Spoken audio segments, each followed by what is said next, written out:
15 heures, c'est l'heure de votre journal, Madame, Monsieur. Bienvenue. Tout de suite, les titres de cette édition. La deuxième session ordinaire du Parlement de la 9e législature a eu lieu ce 1er octobre à l'Assemblée nationale. À l'international, les liaisons aériennes entre la Libye et l'Italie ont repris hier après une interruption de près d'une décennie malgré un embargo européen sur les compagnies libyennes selon les autorités libyennes. Nous sommes le dimanche 1er octobre 2023. En ouverture de cette édition, en ce dimanche 1er octobre 2023, une atmosphère empreinte de solennité et de respect pour les valeurs républicaines a marqué le début de la deuxième session ordinaire du Parlement de la République de Djibouti pour l'année en cours. Cette cérémonie présidée par le président de l'Assemblée nationale de l'État, Mohamed El-État, a symbolisé le renouveau des activités parlementaires après la pause estivale en stricte conformité avec les principes de la Constitution et les règles édictées par le règlement intérieur. L'événement a réuni un parterre impressionnant de personnalités éminentes, parmi lesquels le Premier ministre, Abdelghadr Kamel Mohamed, les membres du gouvernement, les membres du Parlement, ainsi que des acteurs influents issus des divers horizons. Les diplomates étrangers, les représentants d'organisations internationales étaient également présents aux côtés d'officiers militaires, d'autorités locales, d'élus et de membres actifs de la société civile. Cette ouverture de session a été marquée par l'exécution solennelle de l'hymne national, un moment qui a renforcé l'unité nationale et fait ressentir la fierté de la nation. Dans son discours inaugural, l'État Mohamed El-État a souligné l'importance cruciale du processus budgétaire, encourageant les députés à examiner scrupuleusement les propositions budgétaires du gouvernement pour garantir qu'elles répondent adéquatement aux besoins de la société. Il a réaffirmé le rôle primordial du Parlement en tant qu'institution de surveillance et de contrôle de l'action gouvernementale, tout en insistant sur la nécessité d'un dialogue constant entre le gouvernement et les parlementaires. Eh bien, cette cérémonie solennelle a donc marqué le début d'une nouvelle session parlementaire placée sous le signe de l'engagement envers le bien-être et le progrès de la nation djiboutienne.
Dans son allocution, le président de l'Assemblée nationale de l'État, Mohamed El-État, a souligné l'importance cruciale de cette séance, encourageant les députés avec le gouvernement pour garantir qu'elles répondent adéquatement aux besoins de la population. Il a réaffirmé le rôle primordial du Parlement en tant qu'institution de surveillance de l'action gouvernementale, tout en insistant sur la nécessité d'un dialogue constant entre le gouvernement et les parlementaires. Voici un extrait de son discours. Nous nous trouvons aujourd'hui au sein de l'Assemblée nationale, réunis pour marquer le début de la deuxième session ordinaire du Parlement de la République de Djibouti pour l'année 2023.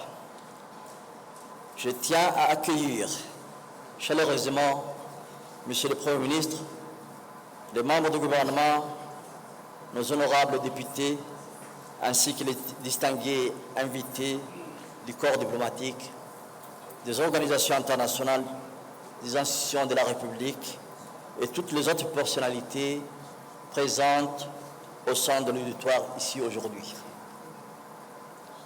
Par votre participation, vous rehaussez la solennité de ce moment privilégié de la vie de l'Assemblée national de la République Djibouti et témoin de la place du premier choix occupée par le Parlement.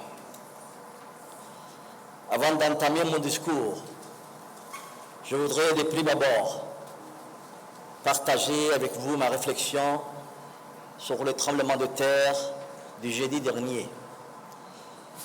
Monsieur le Premier ministre, Mesdames et Messieurs, il y a 2 jours, Djibouti a été frappé par un séisme modéré de magnitude de 4,5 sur l'échelle Richter. C'est avec effroi que nous avons été réveillés de notre sommeil avant l'aube. Depuis lors, plusieurs répliques sismiques, certaines plus ressenties que d'autres, nous ont maintenus entre inquiétude et alarme. Cela revive à notre mémoire les affres du désastre de nos frères et sœurs du Maroc et de la Libye ont vécu dernièrement. Nous leur réitérons nos sentiments de compassion et nos plus sincères condoléances. Après la peur et les paniques instinctives qui accompagnent pareils phénomènes naturels, ces épreuves de la vie nécessitent de plus en plus une attention singulière, surtout à l'ère des crises écologistes et des risques climatiques que le développement humain anarchique fait peser sur la planète.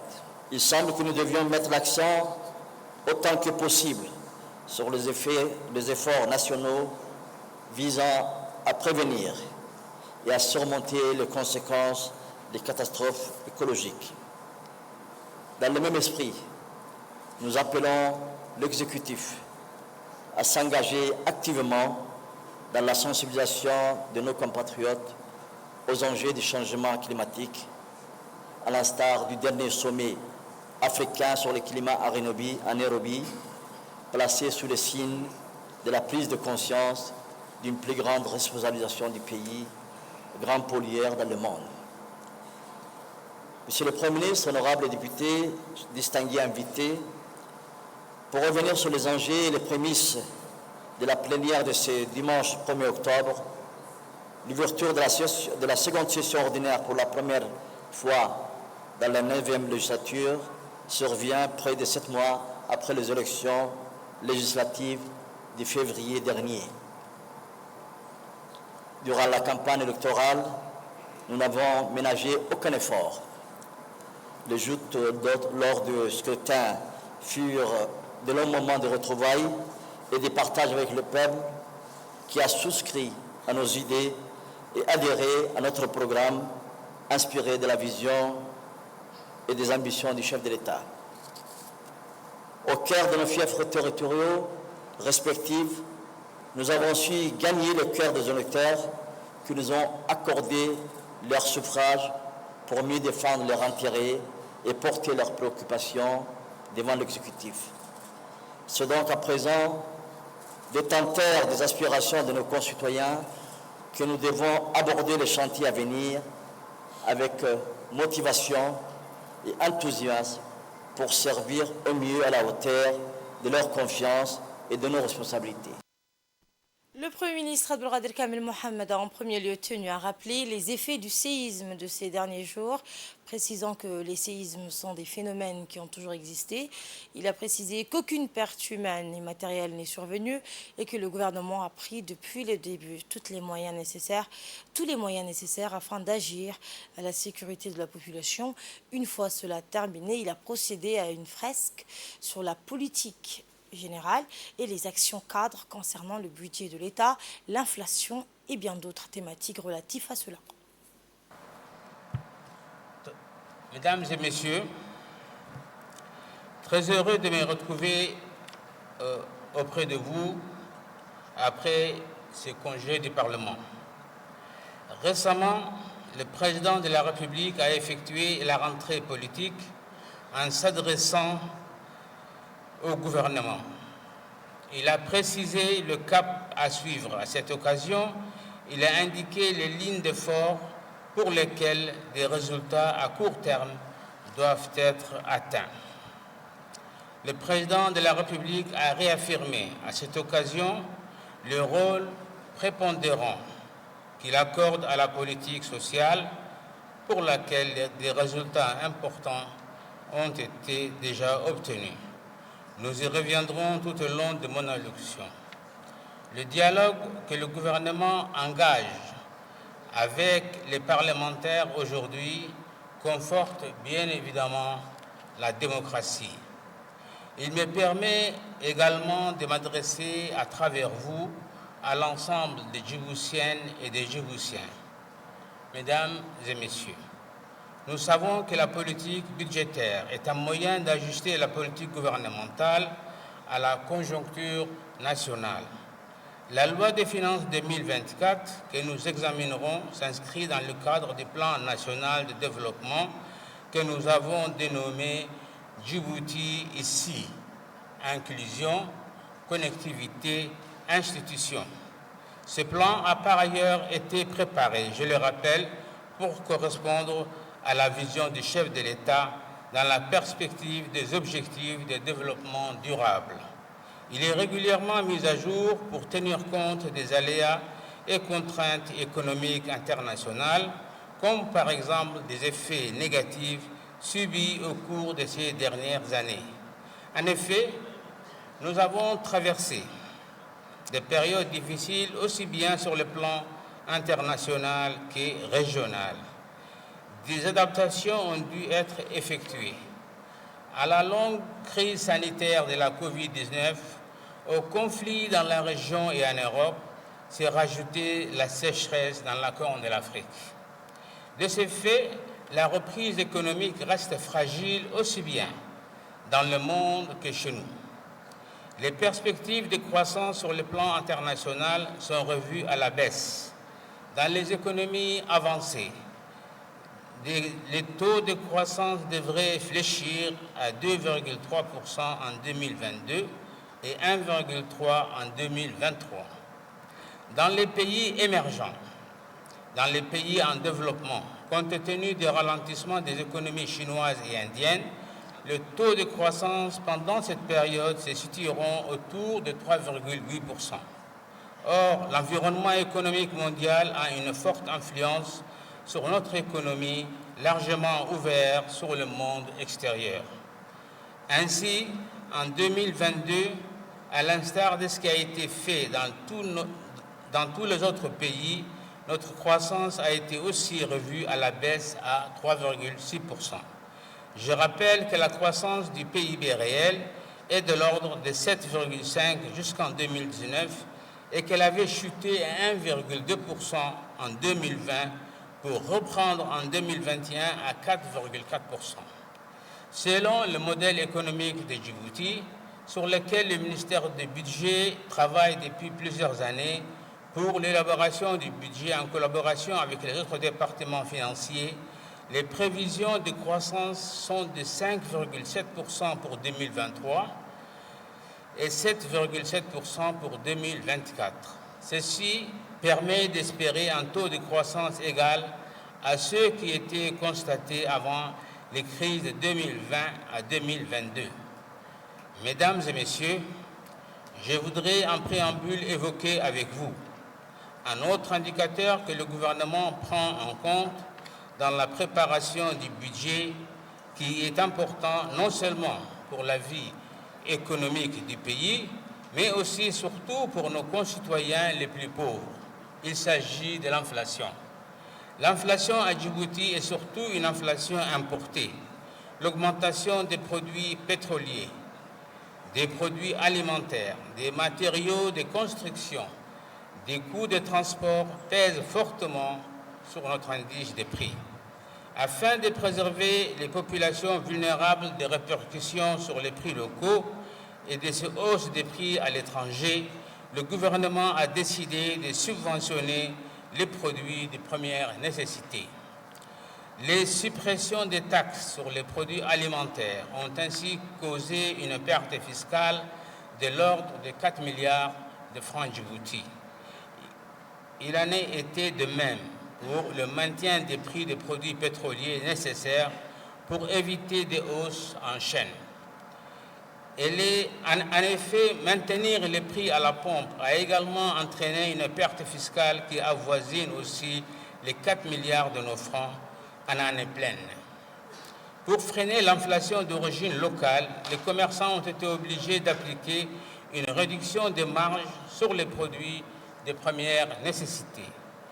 Une mercuriale du ministère du Commerce en a fixé les montants et des brigades de contrôle des prix sont déployées pour faire respecter ces marges.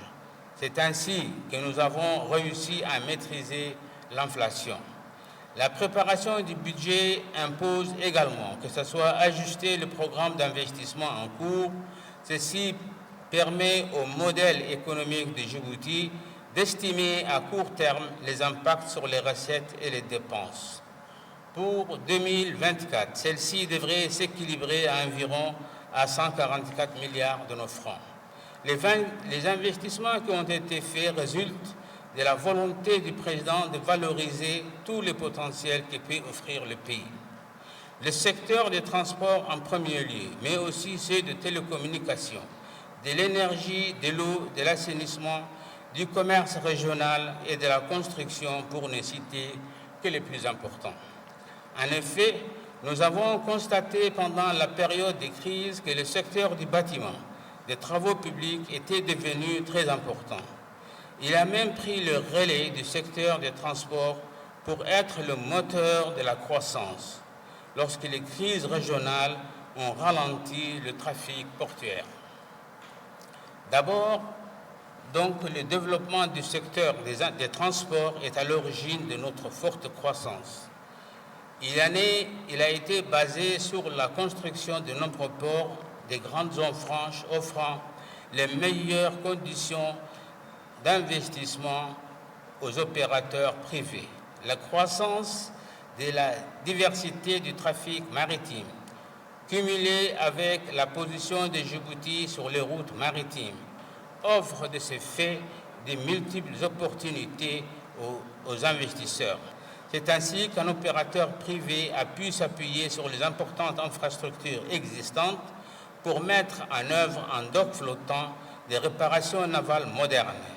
De nouveaux emplois, des activités induites, donc de nouvelles recettes budgétaires seront ainsi créées, et cette fois dans de nouveaux domaines.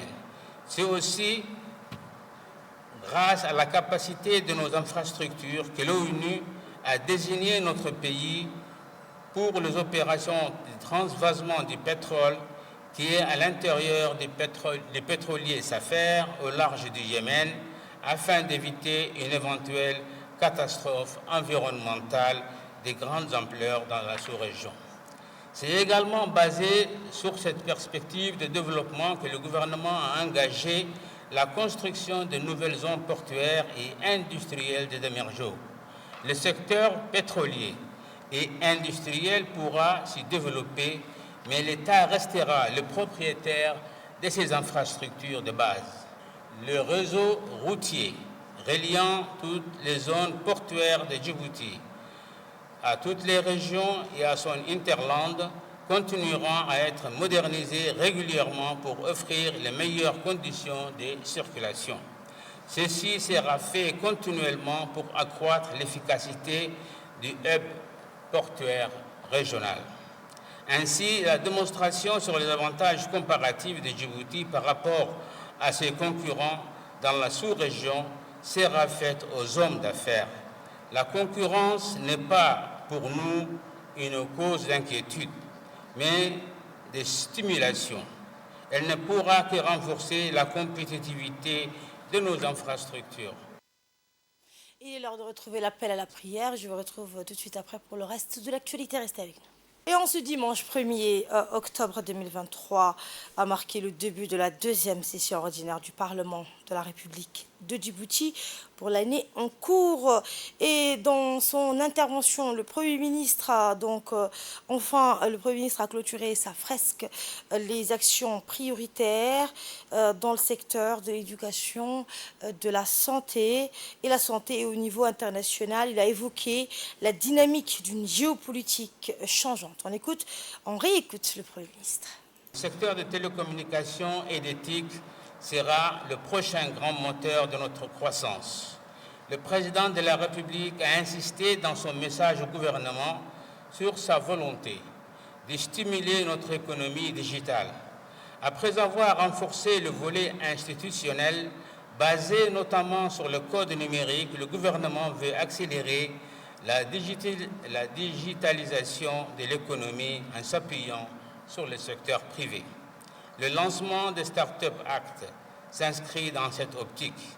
D'une façon générale, la participation d'investisseurs privés, internationaux ou nationaux dans notre développement a pour objectif d'accroître rapidement la croissance nationale sans augmenter l'endettement public.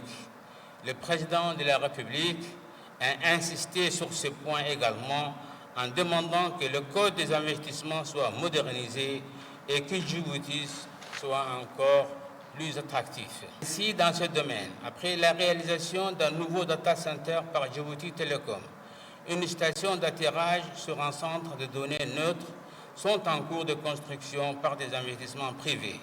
Ces nouveaux projets contribueront à développer la richesse nationale et l'emploi dans des secteurs de pointe.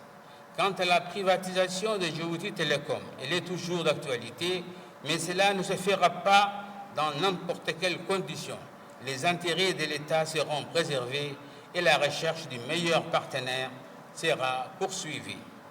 Mesdames et messieurs, le développement du secteur énergie et eau et assainissement vise non seulement à accompagner la croissance, mais aussi à conforter notre indépendance économique dans ces deux domaines vitaux. Pour l'énergie, un groupe d'investissement privé a financé et exécuté le projet de production d'électricité par des éoliennes dans la région de Lakassal. EDD reste évidemment le distributeur national en charge des réseaux et de la vente aux particuliers. La production énergétique de 60 MW s'ajoutera ainsi progressivement à la production nationale, sans endettement supplémentaire de l'opérateur public. Le gouvernement renforcera à l'avenir ses partenaires publics-privés. De ces faits, il en sera de même avec le projet de production d'électricité à l'aide des panneaux solaires dans le Grand Bara par tranche de 30 MW. Ce projet va débuter et se réaliser dans les mêmes conditions. Ces deux très importants projets témoignent bien de la volonté du gouvernement d'aller vers une production d'énergie renouvelable et nationale. Pour la production d'eau potable, le premier projet de dessalement de l'eau de mer qui a été réalisé à Doralé verra sa capacité de production doubler. Les travaux vont prochainement démarrer. En outre, cette production d'eau potable reposera sur une alimentation électrique d'origine solaire afin de réduire fortement les coûts de consommation d'énergie. Ceci vise à obtenir une production d'eau potable entièrement nationale, d'autant que cette solution est envisageable tout le long de nos côtes, comme cela est étudié actuellement dans la région d'Obok. Mesdames et messieurs, le secteur de la construction est devenu aujourd'hui très important pour notre économie. Il suffit de constater à partir de l'expansion de la capitale ou des agrandissements des centres urbains régionaux. Ceci résulte de la volonté du chef de l'État de proposer des logements à tous les ménages djiboutiens. Les cités et les lotissements en cours de construction concernent toutes les couches de la population. Par ce moyen, le gouvernement veut réduire la forte demande sur tous les types de logements pour que les loyers puissent baisser. De ce fait, il incite les opérateurs privés et les banques à s'engager dans des programmes de construction pour le logement modeste et de moyen standing. Le nombre de ces grands lotissements, déjà très grands aujourd'hui dans la périphérie de Djibouti, va s'amplifier dans les prochaines années. Ce ne sont que des programmes de centaines de logements qui vont être construits, mais de plusieurs milliers de logements. Ainsi, la construction de près de 20 000 logements nouveaux sera exécuté en quelques années. Dans ce domaine également, les financements privés sont importants pour l'économie nationale.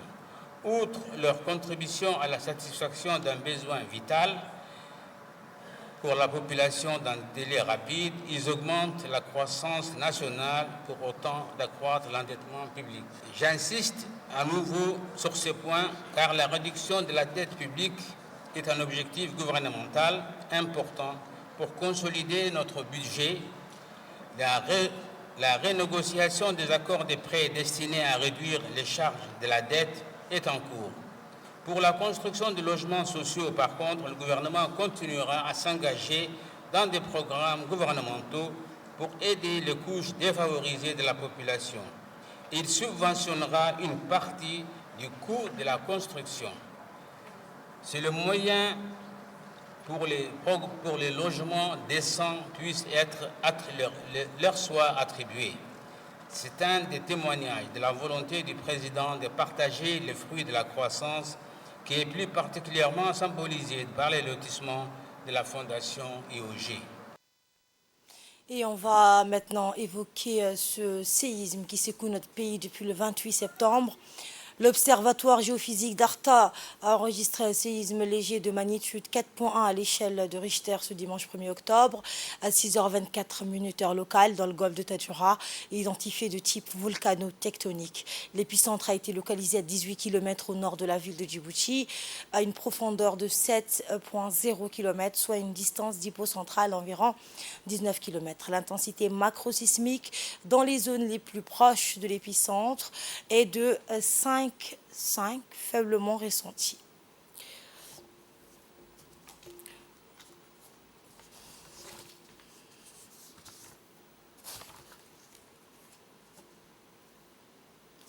Et on va évoquer donc ce séisme pour plus de précision. Ces crises sismiques, donc j'ai comme invité sur ce plateau Monsieur Saad Ibrahim. Vous êtes géologue, sismologue de l'Observatoire géophysique d'Arta. Merci beaucoup d'être avec nous sur Télé Djibouti. Et merci d'avoir répondu donc à notre invitation. Parlez-nous de ce crise sismique et ses origines. Merci de m'avoir invité. Comme vous le savez, l'Observatoire suit une crise sismique depuis le 28 septembre au niveau du golfe de Tadjoura, près des îles Moucha. Donc cette activité sismique est toujours en cours. Depuis le début de cette crise sismique, l'Observatoire a enregistré 1325 séismes. La majorité des séismes ont des magnitudes inférieures à 3, non ressentis par les êtres humains. 28 séismes ont des magnitudes comprises entre 3 à 3,5. 19 séismes ont des magnitudes comprises entre 3,5 à 4. 5 séismes ont des magnitudes comprises entre 4 et 4,5. Donc le plus grand tremblement de terre enregistré depuis ce soir jusqu'à présent, il a eu lieu ce matin à 6h24. Il a une magnitude 4,1 à l'échelle de Richter. Les épicentres sont toujours localisés à l'extrême sud-ouest de la fosse d'Obok. Les profondeurs des séismes localisés varient entre 5 à 11 km de profondeur. Donc les origines, en fait, cette crise sismique possède l'ensemble des caractéristiques des crises d'origine volcano-tectonique.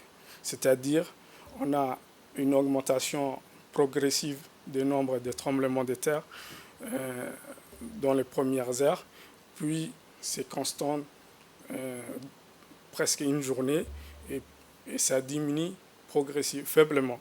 Donc, et ça, c'est une des crises d'origine volcano-tectonique. Et aussi, la libération du moment sismique cumulé se fait progressivement. On a 4 paliers notables. Le palier principal se produit 3 heures après le choc principal. Et ça, c'est une des caractéristiques des crises d'origine volcano-tectonique. Et le nuage des épicentres est en corrélation avec les failles nord, ouest, sud-est qui existent dans cette région. Et on a aussi la présence des édifices volcaniques. Donc, et tout ça nous dit que c'est une crise qui est d'origine volcano-tectonique. Donc ça veut dire qu'on a une remontée magmatique ou soit hydrothermale de l'eau chaude avec une certaine pression qui, voilà, donc, qui traverse à travers les failles et qui crée ce tremblement de terre. Ce genre de crise, en fait, dure dans le temps et c'est pour cette raison que ça dure dans le temps. On peut s'attendre à présent à de nouvelles répliques? Oui, ça va durer, ça prendra quelques jours. On est actuellement dans une phase de décroissance en termes de nombre des tremblements de terre. Et effectivement, ça va continuer dans les jours et dans les semaines, voire dans les mois à venir. Merci. Et ce genre de crises se sont produits dans le passé. À Damerallah, en septembre 2012, moi-même, j'ai géré cette crise sismique. Ça prend du temps. Et aussi, il y a eu la crise en 2004 dans cette région même. Voilà, c'est pas la première fois. C'est pas la première fois. Merci Monsieur Saad Ibrahim, vous êtes sismologue de l'Observatoire géophysique d'Arta. Merci beaucoup pour votre éclairage.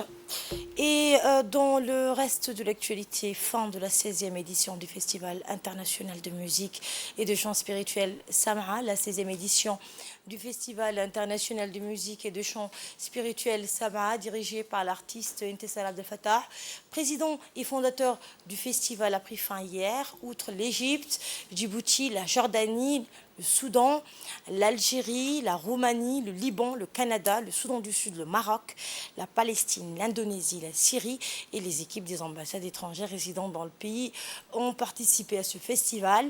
La cérémonie de clôture s'est tenue sous les auspices du ministère égyptien de la Culture, en coopération avec celui des Antiquités et du Tourisme, l'Autorité générale pour la promotion du tourisme et bien pour les arts et les cultures des peuples.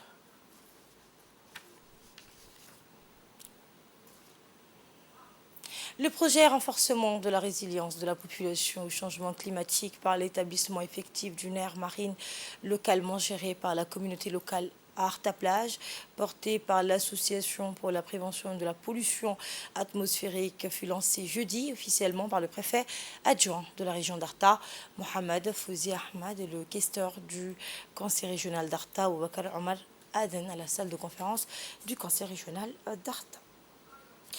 Je vous le disais en titre, les liaisons aériennes entre la Libye et l'Italie ont repris hier après une interruption de près d'une décennie malgré un embargo européen sur les compagnies libyennes. Selon les autorités libyennes, un avion de la compagnie libyenne privée a décollé donc hier de l'aéroport de Tripoli vers l'aéroport de Rome.